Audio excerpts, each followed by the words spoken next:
தமிழ்நாட்டில் பொங்கல் பரிசு தொகுப்புடன் 3000 ரூபாய் ரொக்கம் வழங்கும் திட்டத்தை முதலமைச்சர் மு.க.ஸ்டாலின் இன்று தொடங்கி வைக்கிறார்.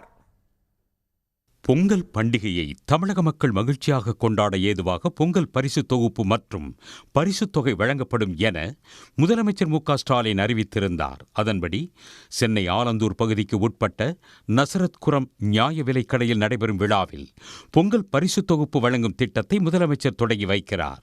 பொங்கல் பரிசு தொகுப்பாக 1 கிலோ பச்சரிசி, 1 கிலோ சர்க்கரை, ஒரு முழுநீள கரும்புடன் 3000 ரூபாய் ரொக்கமும் வழங்கப்படுகிறது.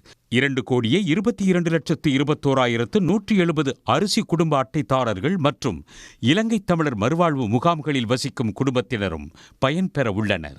முதலமைச்சர் திட்டத்தை தொடங்கி வைக்கும் அதே நேரத்தில் அந்தந்த மாவட்டங்களில் அமைச்சர்கள் பொங்கல் பரிசு தொகுப்பை வழங்க உள்ளனர்.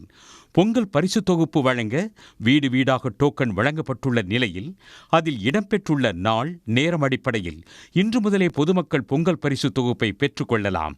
இதற்காக வரும் 10, 11 ஆகிய சனி ஞாயிற்றுக்கிழமையும் நியாய விலைக் கடைகள் முழுமையாக செயல்படும் என அறிவிக்கப்பட்டுள்ளது. உடனுக்குடன் செய்திகளை தெரிந்து கொள்ள சன் நியூஸ் பெல் ஐகானை கிளிக் பண்ணுங்க.